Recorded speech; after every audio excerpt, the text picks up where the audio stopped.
नमस्कार दोस्तों, अगर आपको सीटेट एग्ज़ाम 2024 में शानदार अंकों के साथ पास होना है तो आपको सीटेट पेपर 2 के अंतर्गत सोशल साइंस के लिए आपको एनसीईआरटी पढ़नी पड़ेगी। आज की इस वीडियो में आपके लिए क्लास 7 की ज्योग्राफी के सभी चैप्टर का संपूर्ण निचोड़ वीडियो आपके लिए लाए हैं। इस वीडियो में आपके लिए 80 ऐसे क्वेश्चन सिलेक्ट किए गए हैं जो कि हाई लेवल के हैं, तथा इसमें कुछ ऐसे भी क्वेश्चन आपके लिए सिलेक्ट किए गए हैं जो कि पिछले वर्ष सीटेट एग्ज़ाम में पूछे गए हैं। यह वीडियो आपके एग्ज़ाम के लिए इम्पोर्टेंट होने वाली है, तो चलिए वीडियो को प्रारंभ करते हैं। क्वेश्चन नंबर 1 यहाँ पर आ चुका है कि सूर्य से आने वाली वह ऊर्जा जिसे पृथ्वी रोक लेती है क्या कहलाती है। आपको बताना है कि सूर्य से जो आने वाली ऊर्जा होती है उसे पृथ्वी रोक लेती है, उसे क्या कहते हैं। आतपन कहते हैं या आयतन कहते हैं, निगमन कहते हैं या इनमें से कोई नहीं। तो यहाँ पर राइट आंसर की अगर बात की जाएगी तो उसे कहते हैं आतपन। आतपन क्या होता है कि जो सूर्य मतलब कि सूर्य से जो ऊर्जा आती है उसे पृथ्वी क्या करती है, रोक लेती है, उसे कहते हैं आतपन। देखते हैं अगले क्वेश्चन को। क्वेश्चन नंबर 2 कहता है कि वर्षण के दूसरे रूप कौन से हैं। मतलब कि वर्षण को अन्य किस नाम से जाना जाता है। हिम, सहिम, वृष्टि, ओला या सभी। तो यहाँ पर जो आपको यहाँ पर 3 शब्द दिए गए हैं, हिम, सहिम, वृष्टि, ओला, इन सभी को वर्षण के रूप में जाना जाता है। तो यहाँ पर राइट आंसर आपका हो जाएगा ये सभी। देखते हैं नेक्स्ट क्वेश्चन को। क्वेश्चन नंबर आ चुका है यहाँ पर 3। आर्द्र दिन में क्या होता है। आपको बताना है जब आर्द्र दिन होते हैं तो क्या होता है। कपड़े सूखने में काफ़ी समय लगता है। बिल्कुल, आर्द्र दिनों में कपड़े जल्दी नहीं सूखते हैं। हमारे शरीर में पसीना आसानी से नहीं सूखता है। हम असहज महसूस करते हैं। बिल्कुल करते हैं। मतलब कि जो आर्द्र दिन होते, आर्द्र दिनों में ये सभी प्रक्रियाएं देखने को मिलती हैं। तो इस प्रकार से यहाँ भी राइट आंसर हो जाएगा ये सभी। देखते हैं नेक्स्ट क्वेश्चन को। क्वेश्चन नंबर आ चुका है यहाँ पर 4।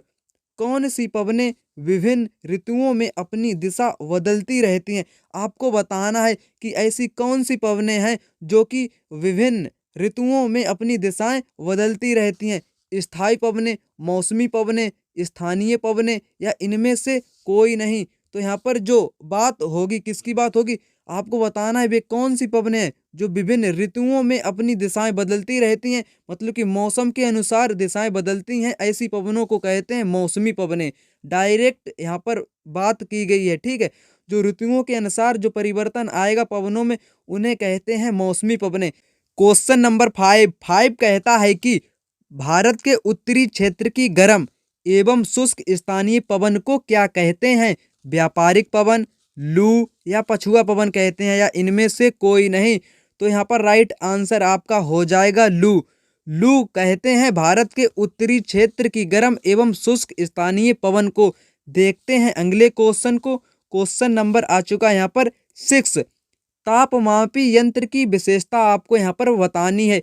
इसकी मानक इकाई डिग्री सेल्सियस में होती है। बिल्कुल होती है। जो तापमान होता है उसको किस मतलब कि उसकी जो इकाई होती है उसकी इकाई होती है डिग्री सेल्सियस। इसका जो आविष्कार है वो एंडर्स ने किया था। ये बात आप याद रखिएगा। जो तापमापी यंत्र है इसका आविष्कार किसने किया था, एंडर्स ने किया था। ये भी कथन यहाँ पर सही है। सेल्सियस पैमाने पर जल 0 डिग्री सेल्सियस पर जम जाता है। यहाँ पर तीनों ही कथन एकदम राइट हैं। तो इस प्रकार से यहाँ पर राइट आंसर होगा ये सभी। देखते हैं अगले क्वेश्चन को। क्वेश्चन नंबर आ चुका है यहाँ पर 7। मध्यमंडल की क्या विशेषता है। यह वायुमंडल की तीसरी परत है। कौन सी परत है, तीसरी परत है। बिल्कुल सही बात है। पहली परत है आपकी क्षोभ मंडल, ठीक है। उसके बाद दूसरी परत कौन सी है आपकी, समताप मंडल है। और तीसरी परत है आपकी मध्यमंडल। इस प्रकार से वायुमंडल में कुल 5 परतें होती हैं। यह लगभग 80 किलोमीटर की ऊंचाई तक फैली हुई है। बिल्कुल सही बात है। अंतरिक्ष में प्रवेश करने वाला उल्कापिंड इस परत में आने पर जल जाता है। बिल्कुल ही जल जाता है। ये क्वेश्चन पिछले वर्ष आपके एग्जाम में पूछा गया था कि किस वायुमंडल की परत में उल्कापिंड आने पर ही जल जाते हैं, तो वहां पर राइट आंसर था आपका मध्यमंडल। इस प्रकार से आपको यहाँ पर हम जो आपको बता रहे हैं, क्या बता रहे हैं, स्टेटमेंट। ये स्टेटमेंट आपसे सीधे एग्जाम में भी पूछे जा सकते हैं, इसलिए इन सभी को आप इम्पोर्टेंट मानकर चलिएगा। तो यहाँ पर भी राइट आंसर हो जाएगा उपर्युक्त सभी। यहाँ पर जो हम आपके लिए पॉइंट लाए हैं ये NCERT क्लास 7th ज्योग्राफी के हूबहू पॉइंट आपके लिए लाए हैं, इसलिए यहाँ पर भी आपका राइट आंसर होगा उपरोक्त सभी। जब आप एग्जाम में पेपर देने जाओगे तो वहाँ पर कुछ क्वेश्चन आपसे इस प्रकार से भी पूछे जाते हैं कि वहाँ पर कथन दिए जाते हैं और आपको कारण बताना होता है, मतलब कि कौन सा कथन सही है, कौन सा कथन गलत है। ठीक है, वहाँ पर 2-3 कथन दे दिए जाते हैं और विकल्प में कहा जाता है कि एक सही है या दूसरा सही है, तीसरा, इस प्रकार से। ठीक, तो देखते हैं नेक्स्ट क्वेश्चन को। क्वेश्चन नंबर आ चुका है यहाँ पर 8। कौन सी गैस परत सूर्य से आने वाली हानिकारक गैसों से हमारी रक्षा करती है? Ozone gas. यहाँ पर राइट आंसर आपका क्या होगा? Ozone gas. देखते हैं अगले क्वेश्चन को। क्वेश्चन नंबर आ चुका है यहाँ पर 9। वायुमंडल की कौन सी परत हवाई जहाज को उड़ाने के लिए आदर्श होती है? ये भी क्वेश्चन पिछले वर्ष आपके सीटेट एग्जाम में पूछा गया था, जो कि इम्पोर्टेंट क्वेश्चन है। क्षोभ मंडल, समताप मंडल, मध्य मंडल, बहिर्मंडल। तो यहाँ पर भी आपका जो राइट आंसर होगा वो हो जाएगा यहाँ पर समताप मंडल। समताप मंडल में कोई भी मौसमी संबंधित घटनाएं नहीं होती हैं, इसलिए जहाज उड़ाने के लिए आदर्श मानी जाती है। जबकि क्षोभ मंडल में मौसमी घटनाएं होती हैं, जैसे कि आंधी, तूफान, बारिश, ओला इत्यादि। देखते हैं अगले क्वेश्चन को। क्वेश्चन नंबर आ चुका है यहाँ पर 10। क्षोभ मंडल वायुमंडल की सबसे महत्वपूर्ण परत क्यों मानी जाती है? इसी मंडल में मौजूद वायु में सांस लेते हैं, बिल्कुल सही बात है। मौसम की सभी घटनाएं इसी परत के अंदर होती हैं, बिल्कुल होती हैं। इसकी औसत ऊंचाई 13 किलोमीटर, 18 किलोमीटर या 20 किलोमीटर होती है, ये भी बात यहाँ पर सही है। तो इस प्रकार से यहाँ पर राइट आंसर आपका हो जाएगा उपरोक्त सभी। ये सभी स्टेटमेंट आप याद रखिएगा। बढ़ते हैं अगले क्वेश्चन की तरफ। क्वेश्चन नंबर आ चुका है यहाँ पर 11।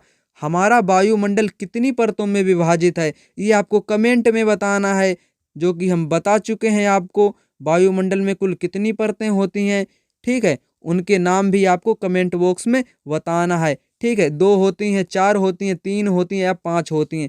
देखते हैं अगले क्वेश्चन को। क्वेश्चन नंबर आ चुका है यहाँ पर 12, जो कि इम्पोर्टेंट क्वेश्चन है कि पर्यावरण यानी कि इन्वायरमेंट, यहाँ पर बात करेगा इन्वायरमेंट शब्द की उत्पत्ति किस शब्द से हुई है?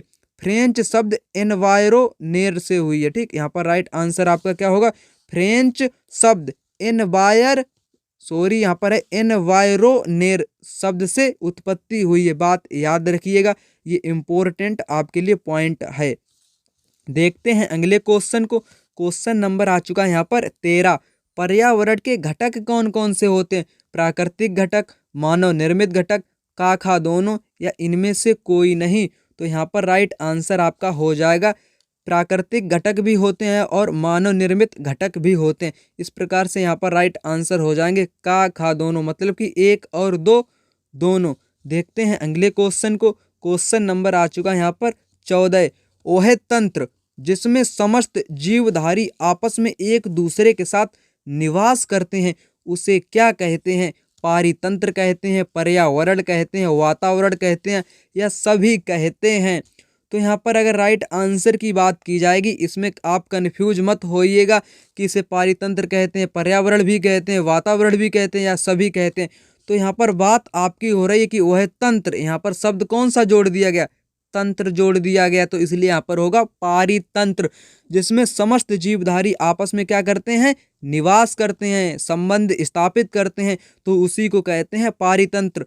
पर्यावरण, जो कुछ हम लोग देखते हैं अपने चारों तरफ का जो परिवेश होता है उसे कहते हैं पर्यावरण। ठीक है, देखते हैं नेक्स्ट क्वेश्चन को। क्वेश्चन नंबर आ चुका है यहाँ पर 15। वायुमंडल हमारे लिए किस प्रकार आवश्यक है? ठीक है, सांस लेने के लिए वायु प्रदान करता है, बिल्कुल वायु प्रदान करता है। सूर्य की किरणों के हानिकारक प्रभाव से हमारी रक्षा भी करता है। ठीक है, पृथ्वी के तापमान को रहने योग्य बनाता है, बिल्कुल रहने योग्य बनाता है, वायुमंडल बनाता है। मतलब कि कहने का मतलब कि वायुमंडल के संबंध में ये तीनों ही कथन सही व्याख्या करते हैं। तो इस प्रकार से कह सकते हैं ऑप्शन नंबर 4 यहाँ पर राइट आंसर हो जाएगा सभी। नेक्स्ट क्वेश्चन, क्वेश्चन नंबर आ चुका है यहाँ पर 16। ग्रीन हाउस प्रभाव कौन सी गैस पैदा करती है? Sulphur dioxide, carbon dioxide, carbon monoxide या इनमें से कोई नहीं।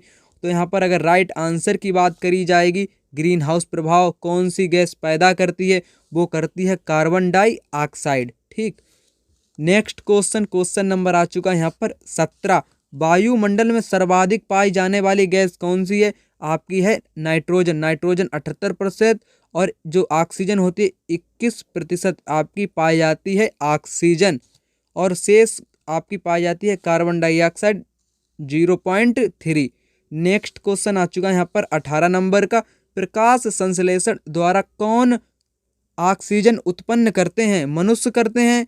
मनुष्य कभी ऑक्सीजन नहीं उत्पन्न करता है। ठीक, पशु भी नहीं करते हैं। हरे पादप या इनमें से कोई नहीं। यहाँ पर बात किसकी की जा रही है कि प्रकाश संश्लेषण द्वारा कौन ऑक्सीजन उत्पन्न करते हैं? हरे पादप करते हैं, वृक्ष करते हैं। ठीक, नेक्स्ट क्वेश्चन, क्वेश्चन नंबर आ चुका है यहाँ पर 19। हरे पादप अपने भोजन के रूप में किसका उपयोग करते हैं? कार्बन डाइऑक्साइड का उपयोग करते हैं। हम लोगों को पादप ऑक्सीजन देते हैं और खुद भोजन के रूप में कार्बन डाइऑक्साइड को ग्रहण करते हैं। तो इसलिए क्या कहते हैं कि वृक्षों को अधिक से अधिक लगाना चाहिए। देखते हैं अगले क्वेश्चन को। क्वेश्चन नंबर आ चुका है यहाँ पर 20 क्या कहता है कि वस्तु विनिमय पद्धति का अर्थ क्या है? यहाँ पर बताना है कि वस्तु विनिमय का मतलब क्या था। ठीक है, अदला बदली व्यापार, वस्तुओं का आयात निर्यात या निर्माण। तो यहाँ पर राइट आंसर आपका क्या होगा? जो वस्तु विनिमय की पद्धति थी उसका मतलब था कि वस्तुओं का अदला बदली, मतलब कि अदला बदली का व्यापार। कैसा था? अदला बदला का व्यापार कह सकते हैं। ठीक, तो आ चुका है यहाँ पर क्वेश्चन नंबर 21 कहता है कि पृथ्वी की कठोर ऊपरी परत ठोस परपटी क्या कहलाती है? प्राकृतिक पर्यावरण, मानव निर्मित पर्यावरण, स्थल खंड या जैव मंडल। यहाँ पर बात हो रही है जो पृथ्वी की जो कठोर परत होती है या परपटी जिसे कह सकते हैं, तो उसको मतलब कि क्या कहते हैं या क्या कहलाती है? वो कहलाती है आपकी स्थल मंडल। क्या कहलाती है? स्थल मंडल कहलाती है। ठीक, देखते हैं नेक्स्ट क्वेश्चन को। क्वेश्चन नंबर आ चुका है यहाँ पर 22। उच्च ताप एवं दाब के कारण कौन सी सेल कायांतरित सेल में परिवर्तित हो सकती है? बात यहाँ पर हो रही है उच्च ताप उच्च दाब के कारण कौन सी जो चट्टान है या सेल है वो कायांतरित या रूपांतरित सेल में परिवर्तित हो सकती है। याद रखिएगा, कायांतरित सेल या चट्टान को रूपांतरित चट्टान के नाम से भी जाना जाता है, जो कि सबसे अंतिम चट्टान होती है जिसको कहते हैं तीसरी चट्टान। ठीक है, आग्नेय सेल को कहते हैं प्राथमिक चट्टान, अवसादी सेल को कहते हैं द्वितीयक चट्टान। तो यहाँ पर राइट आंसर की अगर बात की जाएगी, क्वेश्चन आपसे पूछ रहा है कि कायांतरित सेल में परिवर्तित हो जा रही मतलब कि हो सकती है। कायांतरित सेल जो होती हैं उनका निर्माण आपके आग्नेय सेल और अवसादी दोनों सेल या मतलब कि सेल का मतलब समझिएगा आप, चट्टान होता है। ठीक है, आग्नेय सेल और अवसादी दोनों में क्या होता है कि उच्च ताप और दाब के कारण तीसरी चट्टान का प्रकट हो जाना, जिसको कहते हैं कायांतरित चट्टान। तो यहाँ पर राइट आंसर हो जाएगा 1, 2 दोनों। ठीक है, दोनों सेल यहाँ पर राइट आंसर आपका हो जाएगा। देखते हैं अगले क्वेश्चन को। क्वेश्चन नंबर आ चुका है यहाँ पर 23। भूपर्पटी के ठीक नीचे मेंटल कितनी गहराई तक फैला हुआ है? आपकी जो पृथ्वी है, पृथ्वी की जो आंतरिक संरचना है वो 3 परतों से मिलकर होती है, आपको मालूम होनी चाहिए। पहली परत कौन सी है? भूपर्पटी है। कौन सी है? पहली परत है आपकी भूपर्पटी है। ठीक है, दूसरी परत कौन सी है? आपकी मेंटल है। कौन सी है? आपकी मेंटल है। और तीसरी आपकी है क्रोड। कौन सी परत है? तीसरी जो लास्ट में है वो है आपकी क्रोड। ठीक है, तो यहाँ पर आपसे पूछा गया है मेंटल की कितनी गहराई होती है। मेंटल की जो गहराई होती है 2900 होती है, 2900 किलोमीटर तक होती है मेंटल की गहराई। ठीक, देखते हैं अगले क्वेश्चन को। क्वेश्चन नंबर आ चुका है यहाँ पर 24। महाद्वीपीय द्रव्यमान के मुख्य खनिज घटक हैं, मतलब कि घटक कौन कौन से? ये क्वेश्चन भी पिछले वर्ष आपके एग्जाम में पूछा गया था, इसलिए ये भी क्वेश्चन आपके लिए इम्पोर्टेंट है। जो महाद्वीपीय द्रव्यमान के जो मुख्य घटक होते हैं वो कौन कौन से होते हैं? सिलिका और एल्यूमिनियम होते हैं, ठीक है, या एल्यूमिना भी कह सकते हैं। सिलिका और एल्यूमिना यहाँ पर राइट आंसर हो जाएगा। क्वेश्चन नंबर 25 कहता है कि जब द्रवित मैग्मा ठंडा होकर ठोस हो जाता है तब किस प्रकार की, मतलब कि इस प्रकार बने सेल को क्या कहते हैं? कहने का मतलब है कि जब जो मैग्मा होता है, जो तरल मैग्मा होता है, जमकर कैसा हो जाता है? ठोस हो जाता है, तो उस चट्टान को क्या कहते हैं? कायांतरित सेल या चट्टान अवसादी सेल या आग्नेय सेल या जीवाश्म युक्त सेल? तो यहाँ पर अगर राइट आंसर की बात की जाएगी तो यहाँ पर राइट आंसर आपका हो जाएगा आग्नेय सेल। आग्नेय सेल का निर्माण आपका होता है जो मतलब कि जब ज्वालामुखी उद्गार होता है तो वहां से क्या निकलता है? मैग्मा निकलता है, जो कि ठंडा होकर ठोस हो जाता है। इस प्रकार से जो चट्टान का निर्माण होता है उसे कहते हैं आग्नेय सेल। यहाँ पर अक्सर भ्रांति हो जाती है कि आग्नेय सेल अग्नि से उत्पन्न होती है या उसमें आग होती है।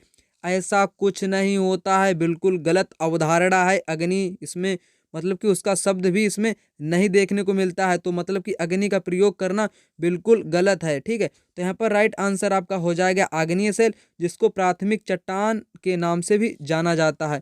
नेक्स्ट क्वेश्चन, क्वेश्चन नंबर आ चुका है यहाँ पर 26। निम्नलिखित कथनों में से कौन सा कथन असत्य है? मतलब कि गलत वाला आपको यहाँ पर कथन बताना है।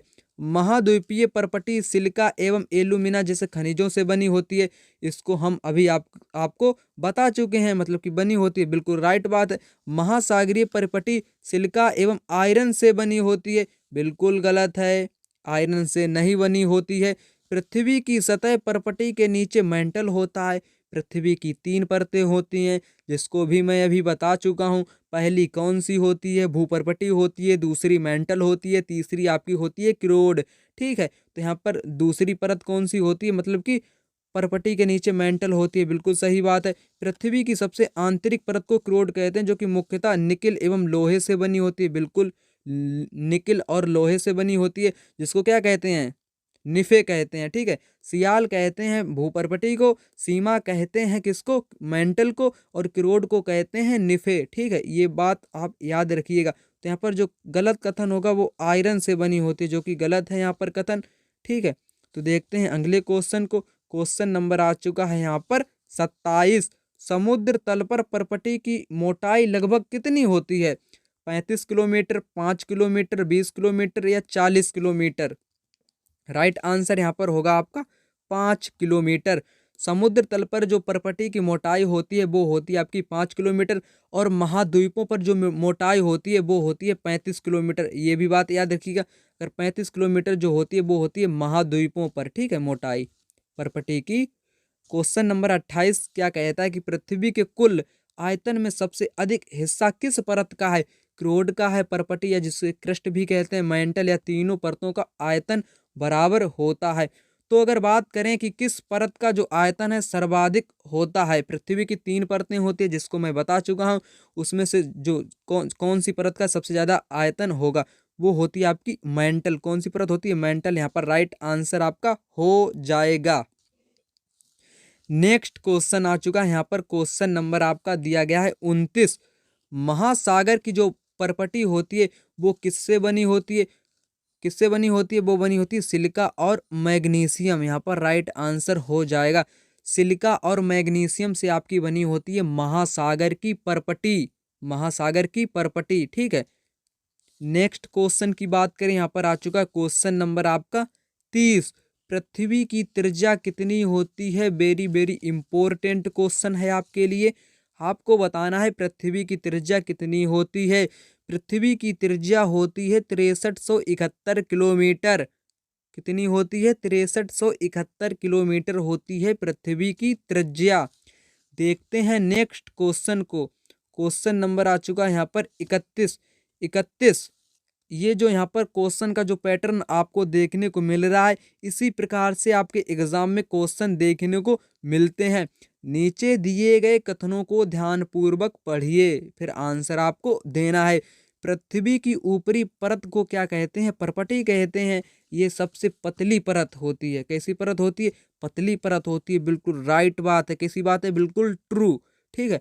महासागरीय परपटी की मोटाई महाद्वीपीय परपटी से अधिक होती है। किसकी अधिक होती है? महासागरीय परपटी यहाँ पर कितनी होती है? 5 किलोमीटर।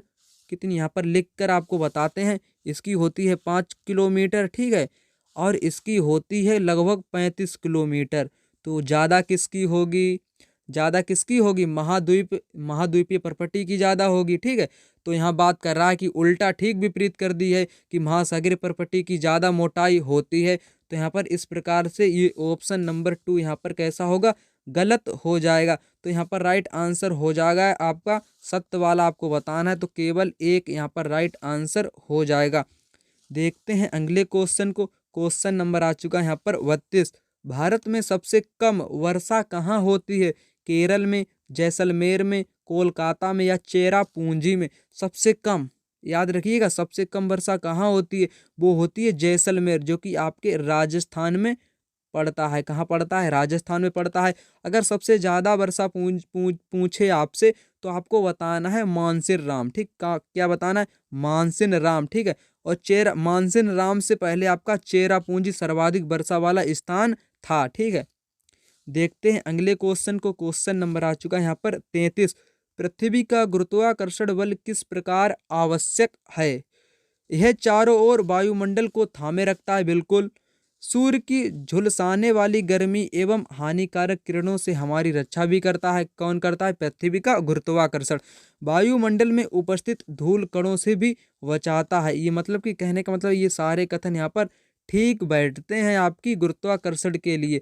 तो कभी कभी आपसे क्वेश्चन अगर एग्जाम में पूछ ले गुरुत्वाकर्षण के बारे में कौन सा विकल्प सही है, अगर यहाँ पर आपको इसी प्रकार से कथन 1 दे दिए और कथन 2 दे देता है, तो आपको यहाँ पर बताना है कि कथन 1 गलत है या सही है। इस प्रकार से क्वेश्चन आपसे पूछे जाते हैं, तो आप यहाँ पर ये पॉइंट याद रखने का प्रयास करेंगे कि ठीक है। तो यहाँ पर राइट आंसर था आपका ये सभी। देखते हैं अगले क्वेश्चन को। क्वेश्चन नंबर आ चुका है यहाँ पर 34। पश्चिम दिशा से आने वाली पवन को किस नाम से जाना जाता है? उसे कहते हैं पछुआ पवन। पछुआ का मतलब होता है पश्चिम दिशा। क्या मतलब होता है? पश्चिम दिशा से जो पवन आती है उसे कहते हैं पछुआ पवन। पछुआ पवन कहते हैं। क्वेश्चन नंबर 35 यहाँ पर आ चुका है कि वायु में मौजूद ताप एवं शीतलता के परिणाम को कहते हैं। अगर वायु में क्या क्या मौजूद होना चाहिए? ताप मौजूद होना चाहिए और शीत यानी कि सर्दी कह सकते हैं शीतलता को, ठीक है। शीतलता मौजूद होनी चाहिए, तो उसको क्या कहते हैं? ठीक है, उसको कहते हैं तापमान। क्या कहते हैं? तापमान। वायु में मौजूद ताप एवं शीतलता के परिणाम को कहा जाता है तापमान, ठीक। देखते हैं अगले क्वेश्चन को। क्वेश्चन नंबर आ चुका है यहाँ पर 36। विशाल लोयस निक्षेप कहाँ पाए जाते हैं? चीन में, भारत में, अफ्रीका में या इनमें से कोई नहीं? आपको मालूम होना चाहिए लोयस क्या होता है। लोयस एक प्रकार का क्या होता है? एक प्रकार के कह सकते हैं उसको स्थलाकृति। किसकी स्थलाकृति होती है? वो होती है पवन द्वारा निर्मित एक स्थलाकृति, ठीक है। तो जो सर्वाधिक जो निक्षेप, जो लोएस्ट निक्षेप, जो लोएस्ट निक्षेप होते हैं वो पवन द्वारा बनते हैं। किसके द्वारा बनते हैं? पवन के द्वारा बनते हैं आपके लोएस्ट निक्षेप, जो कि सर्वाधिक पाए जाते हैं चाइना, चीन में, ठीक। देखते हैं अगले क्वेश्चन को। क्वेश्चन नंबर आ चुका है यहाँ पर 37। 37 कहता है कि अमेरिका के कनाडा और संयुक्त राज्य अमेरिका की सीमा पर कौन सा जलप्रपात स्थित है? नियाग्रा, एंजेल, जाम्बिया या विक्टोरिया? तो यहाँ पर बताना है आपको अमेरिका का जो कनाडा है और अमेरिका जो संयुक्त राज्य अमेरिका की जो सीमा है, ठीक है, इनके बीच में जो जलप्रपात उपस्थित है उसका नाम है नियाग्रा। क्या नाम है? नियाग्रा। नियाग्रा वहाँ पर उपस्थित है। देखते हैं नेक्स्ट क्वेश्चन को। क्वेश्चन नंबर आ चुका है यहाँ पर 38। गुजरात के भुज शहर में भूकंप किस वर्ष आया था? वेरी वेरी इंपॉर्टेंट क्वेश्चन है, आपसे पूछने का प्रयास करेगा सीटेट एग्जाम कि जो गुजरात में भुज शहर है वहाँ पर भूकंप कब आया था? आया था 2001 में। Next question. क्वेश्चन नंबर आ चुका है यहाँ पर 39। महाद्वीप और महासागर की सतहें किस पर टिकी हुई हैं? स्थल मंडलीय प्लेट पर, जलमंडलीय प्लेट पर, एक व दो दोनों या इनमें से कोई नहीं? तो आपको बताना है जो महाद्वीप है और महासागर है, ये जो इनकी सतहें हैं वो आपकी टिकी किस पर टिकी हुई हैं? वो आपकी टिकी हैं स्थल मंडलीय प्लेटों पर।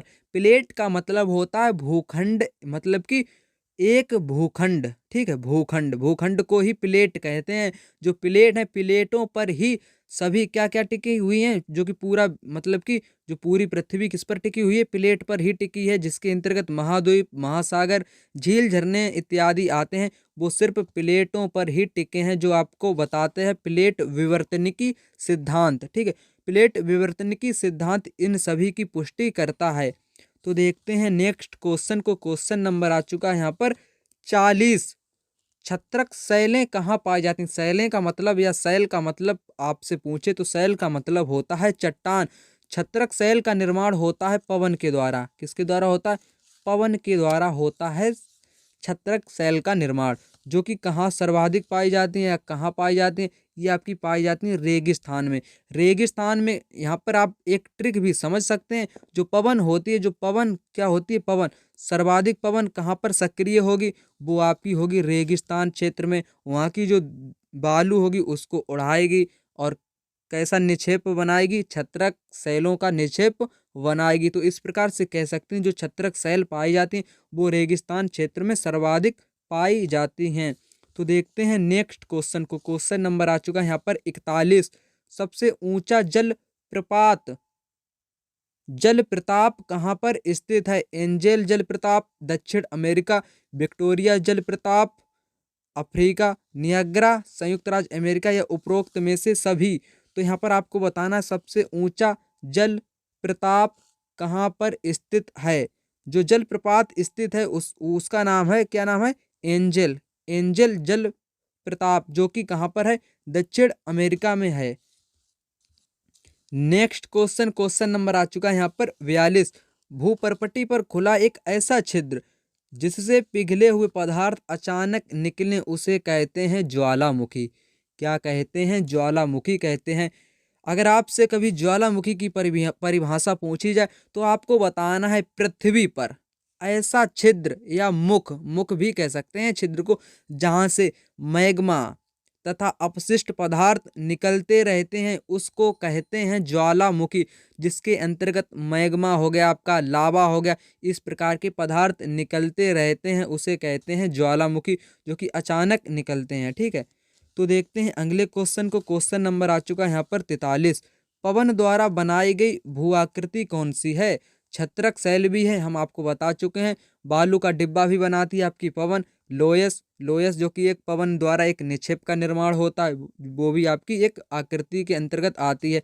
कहने का मतलब है पवन इन तीनों को ही बनाता है। तो उपरोक्त सभी यहाँ पर राइट आंसर हो जाएगा। नेक्स्ट क्वेश्चन, क्वेश्चन नंबर आ चुका है यहाँ पर 44। रेगिस्तान के अपरदन, बात हो रही यहाँ पर रेगिस्तान के अपरदन और निक्षेपण का प्रमुख कारक क्या है? ये भी हम आपको बता चुके हैं। जो रेगिस्तान में कौन सी जो कारक होगी वो प्रबल होगी, वो होगी आपकी पवन। पवन वहाँ पर उड़ेगी, बालू को उड़ाएगी और वहाँ पर विभिन्न प्रकार की स्थलाकृतियों का निक्षेपण बनाएगी। जैसे कि लोयस आपका हो गया, छत्रक शैल हो गया, ठीक है। तो यहाँ पर राइट आंसर भी आपका होगा पवन। देखते हैं अगले क्वेश्चन को। क्वेश्चन नंबर आ चुका है यहाँ पर 45। समुद्री तरंग द्वारा बनाई गई दीवार जैसी आकृतियां क्या कहलाती हैं? समुद्री गुफा, समुद्र भृगु, तटीय मेहराब या स्टैक। तो यहाँ पर राइट आंसर आपका होगा स्टैक। क्या होगा? स्टैक। समुद्री तरंग द्वारा बनाई गई जो दीवार जैसी आकृतियां होती हैं उनको कहते हैं स्टैक। ये भी क्वेश्चन आपके पिछले वर्ष एग्जाम में पूछा गया था। क्वेश्चन इस प्रकार से पूछा गया था, वहाँ पर कुछ स्थलाकृतियां दी गई थी और आपको मिलान करने के लिए क्वेश्चन दिया गया था, ठीक है। एक प्रकार स्थलाकृतियां दी गई थी और उनके कारक दिए गए थे। क्वेश्चन इस प्रकार से था। क्वेश्चन नंबर 46 आ चुका है यहाँ पर। भूकंप की तीव्रता मापने की इकाई क्या है? रिक्टर स्केल, भूकंप मापी या भूकंप लेखी या सभी। तो यहाँ पर राइट आंसर की अगर बात की जाएगी, भूकंप की जो तीव्रता मापी जाती है, ठीक है, वो किससे मापी जाती है और उसकी जो इकाई होती है, यहाँ पर बात हो रही इकाई, इकाई उसकी होती है रिक्टर स्केल। क्या होती है? रिक्टर स्केल होती है। देखते हैं अगले क्वेश्चन को। क्वेश्चन नंबर आ चुका है यहाँ पर 47। नदी द्वारा बनाया गया भूदृश्य, किसके द्वारा बनाया गया? नदी द्वारा। चाप झील भी नदी ही बनाती है। विसर्प, विसर्प का मतलब होता है जब नदी कैसी बहती है, सर्पाकार इस प्रकार से बहती है, तो वो किसका रूप ले लेती है, विसर्प का, जो कि एक भूदृश्य का निर्माण भी करती है नदी, ठीक है। जल प्रपात का भी निर्माण करती है, मतलब कि उपरोक्त सभी चीजों का निर्माण करती है एक नदी। तो राइट आंसर होगा सभी। देखते हैं अगले क्वेश्चन को। क्वेश्चन नंबर आ चुका है यहाँ पर 48। नदी के मुहाने पर बनने वाला स्थल रूप कौन सा है? विसर्ब, डेल्टा, जलप्रपात या छत्रक शैल। छत्रक शैल हम आपको बता चुके पवन द्वारा। जलप्रपात जो होता है ये नदियों द्वारा बनता है। डेल्टा, डेल्टा ये मुहाने पे स्थल रूप बनता है। तो इस प्रकार से यहाँ पर राइट आंसर होगा आपका डेल्टा। नेक्स्ट क्वेश्चन आ चुका, क्वेश्चन नंबर 49। भूकंप के कारण सर्वाधिक हानि जो होती है, हानि कहाँ होती है आपको बताना है। उद्गम केंद्र में, अधिगम केंद्र के दूरस्थ भाग में, अधिकेंद्र के निकटतम भाग में या मैदानी भाग में। जो भूकंप होगा, सबसे ज़्यादा जो हानि होगी, हानि होगी अधिकेंद्र के निकटतम भाग में। कहाँ होगी? निकटतम, निकटतम जो भाग होगा, जो पास में भाग होगा, वहाँ पर सर्वाधिक हानि होती है भूकंप से। क्वेश्चन नंबर 50 यहाँ पर आ चुका है। सुनामी किस भाषा का शब्द है?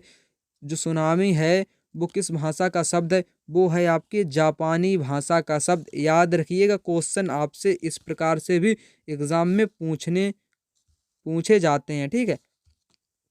अगला क्वेश्चन आ चुका है यहाँ पर, क्वेश्चन नंबर 51। इंदिरा पॉइंट कहाँ स्थित है? इंदिरा पॉइंट जो कि सबसे दक्षिणतम पॉइंट भी इसको कह सकते हैं, जो कि अंडमान निकोबार द्वीप समूह में स्थित है। देखते हैं नेक्स्ट क्वेश्चन को। क्वेश्चन नंबर आ चुका है यहाँ पर 52। जब महासागरीय सतह पर जल लगातार उठता है और गिरता रहता है तो उसको कहते हैं ज्वार भाटा। ज्वार उसे कहते हैं, मतलब कि जो जल उठेगा क्या होगा? उठते जल को क्या कहते हैं? उठते जल को कहते हैं ज्वार, और गिरते जल को कहते हैं भाटा। बात याद रखिएगा, जो गिरता मतलब कि उठ के गिर जाए जो जल, उसे कहते हैं भाटा, और जो उठता है उसको कहते हैं ज्वार। समझ गए ना आप? उठते जल को कहते हैं ज्वार, गिरते जल को कहते हैं भाटा, दोनों को मिला के कहते हैं ज्वार भाटा। देखते हैं अगले क्वेश्चन को। क्वेश्चन नंबर आ चुका है यहाँ पर 53। लवणीय जल कहाँ पाया जाता है? लवणीय के मतलब होता है खारा जल, कह सकते हैं एक प्रकार से। तो जो खारा जल होगा वो नदियों में नहीं पाया जाएगा, नहरों में भी नहीं, और तालाबों में भी नहीं। वो सिर्फ पाया जाएगा महासागरों और समुद्रों में। तो राइट आंसर आपका हो जाएगा ऑप्शन नंबर 1। क्वेश्चन नंबर आ चुका है यहाँ पर 54। ज्वार भाटा निम्न में से कौन सा गुरुत्वाकर्षण बल उत्तरदायी है? जो ज्वार भाटा आते हैं, ज्वार भाटाओं के लिए उत्तरदायी कौन सा कारण होता है? वो होता है सूर्य चंद्रमा दोनों। सूर्य और चंद्रमा के गुरुत्वाकर्षण बल के ही कारण ज्वार भाटा आते हैं, दिन में ज्वार भाटा आते हैं, ठीक है। तो क्वेश्चन नंबर आ चुका है यहाँ पर 55। विश्व जल दिवस कब मनाया जाता है? वेरी वेरी इंपॉर्टेंट क्वेश्चन है। इस प्रकार से भी क्वेश्चन आपके एग्जाम में पूछे जाते हैं। तो 22 मार्च को क्या मनाया जाता है? विश्व जल दिवस मनाया जाता है 22 मार्च को। क्वेश्चन नंबर आ चुका है यहाँ पर 56। वायुमंडल का परतों में जब हम ऊपर जाते हैं, मतलब कि जब वायुमंडल की परतों के ऊपर जाते हैं तब वायुदाब कैसा होता है? वायुदाब बढ़ता नहीं है, बढ़ता नहीं है। वायुदाब घटता है, बिल्कुल घटता है। वायुदाब समान नहीं रहता है, ना असमान रहता है। तो जब हम वायुमंडल की परतों के ऊपर जाएंगे तो वायुदाब कैसा होगा? वायुदाब घटता जाएगा। तो यहाँ पर राइट आंसर होगा ऑप्शन नंबर 2।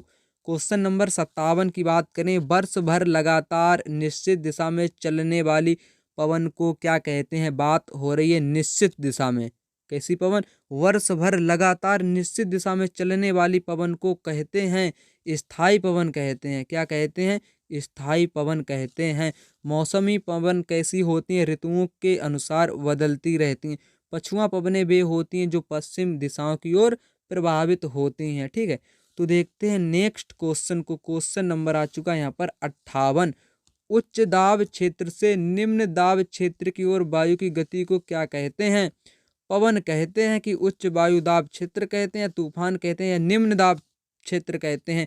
तो बात यहाँ पर हो रही है उच्च दाब क्षेत्र से निम्न वायु, मतलब निम्न दाब क्षेत्र की ओर वायु की गति को कहते हैं पवन। क्या कहते हैं? पवन कहते हैं। तो राइट आंसर होगा पवन। नेक्स्ट क्वेश्चन आ चुका है यहाँ पर, क्वेश्चन नंबर 59। डिग्री सेल्सियस का आविष्कार किसने किया था? वेरी वेरी इंपॉर्टेंट क्वेश्चन, आपके लिए सभी क्वेश्चन सिलेक्टेड हैं। जो कि बड़ी मेहनत के बाद हमने आपको ये क्वेश्चन प्रोवाइड किए हैं। ये क्वेश्चन आपके लिए इम्पोर्टेंट हैं। तो यहाँ पर आपको बताना है डिग्री जो सेल्सियस है इसका आविष्कार किसने किया था। क्वेश्चन शुरुआत में ही हम आपको बता चुके हैं, एंडर्स सेल्सियस ने इसका आविष्कार किया था। ठीक है, देखते हैं अगले क्वेश्चन को। क्वेश्चन नंबर आ चुका है यहाँ पर 60। वायुमंडल की किस परत में ओजोन गैस की परत होती है। ओजोन गैस की परत आपको बताना है वायुमंडल के किस परत में होती है। समताप मंडल यहाँ पर राइट आंसर हो जाएगा। समताप मंडल को ओजोन मंडल भी कहते हैं इसी कारण क्योंकि ओजोन गैस इसमें होती है। समताप मंडल में हवाई जहाज भी उड़ते हैं जो कि आदर्श होती है।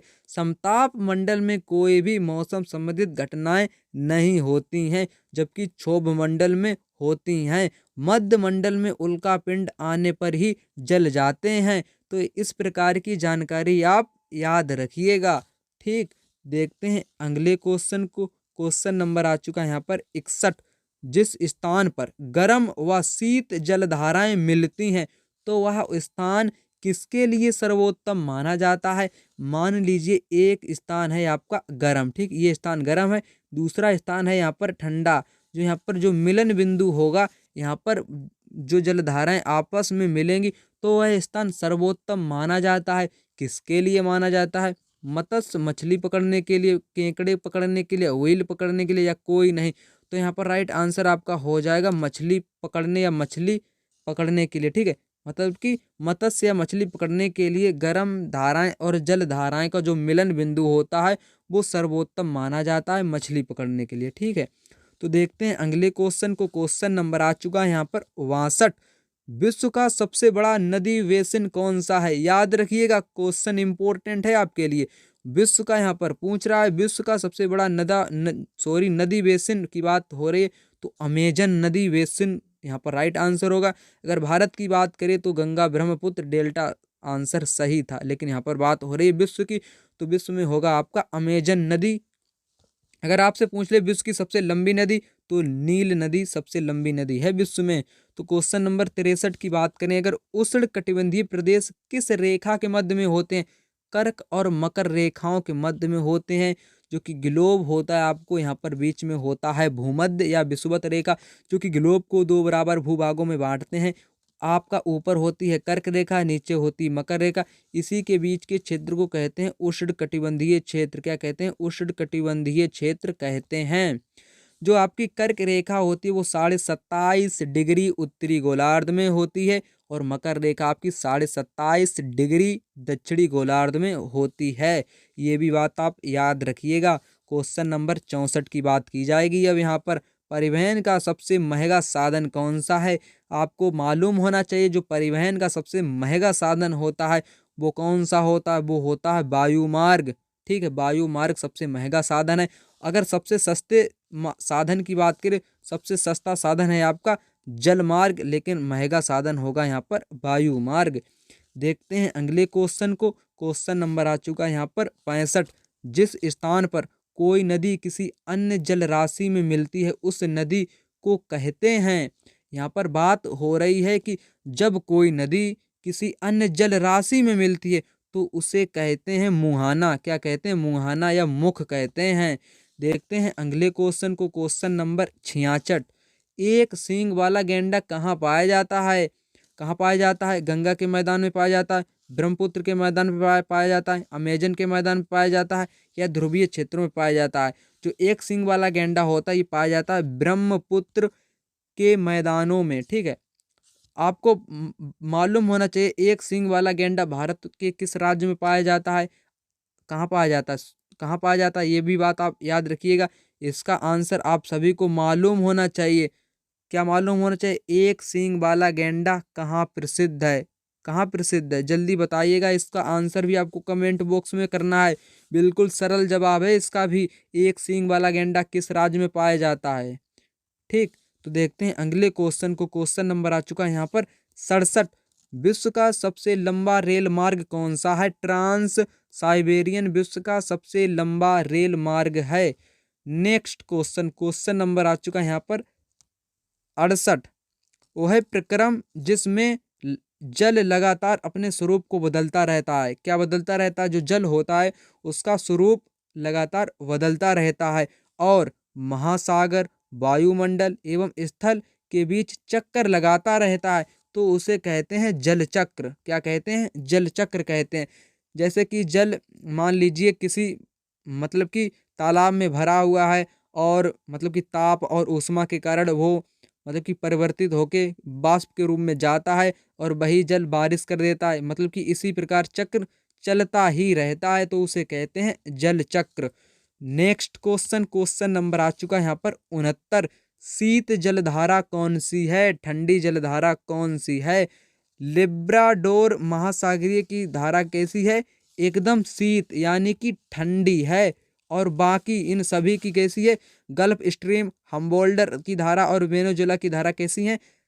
मतलब कि गर्म धाराएं हैं।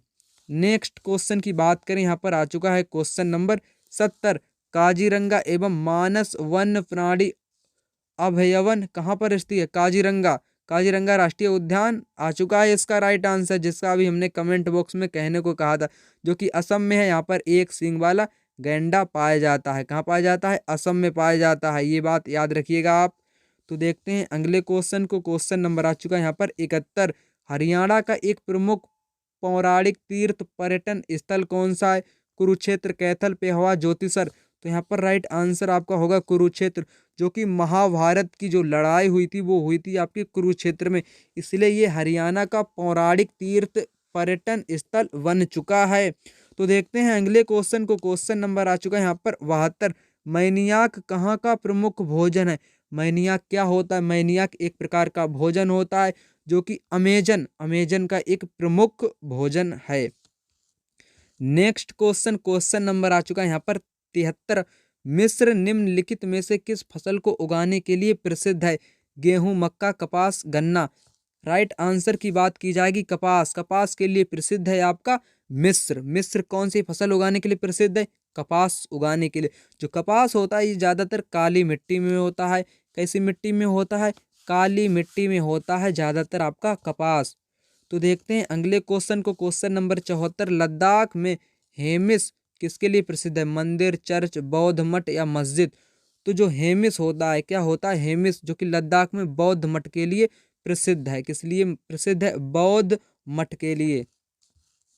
क्वेश्चन नंबर आ चुका है यहाँ पर 75। रेगिस्तान की विशेषता आपको यहाँ पर बतानी है। विरल वनस्पति, अधिक वर्षण, अल्प जलवाष्पन या सघन वनस्पति। रेगिस्तान, रेगिस्तान में विरल वनस्पति मतलब कि कम वनस्पति पाई जाती है, जिसकी विशेषता अधिक वर्षण मतलब कि अधिक वर्षा रेगिस्तान में नहीं होती है, जो कि बिल्कुल गलत है। ना ही अल्प जल वाष्पन होता है, ना सघन वनस्पति पाई जाती है, केवल विरल वनस्पति इसकी एक विशेषता है। ठीक, तो क्वेश्चन नंबर यहाँ पर आ चुका है 76। लद्दाख रेगिस्तान के अधिकांश निवासी कैसे हैं? ईसाई हैं, मुसलमान हैं, बौद्ध हैं, मुसलमान हैं, ईसाई और बौद्ध, हिंदू और बौद्ध। जो आपके लद्दाख का रेगिस्तान जो क्षेत्र है वहाँ पर कैसे लोग हैं? बौद्ध और मुसलमान हैं। ठीक है, बौद्ध और मुसलमान राइट आंसर होगा यहाँ पर। Question number 77। सहारा किस प्रकार का रेगिस्तान है? जो सहारा है वो कैसा रेगिस्तान है? वो है आपका गर्म।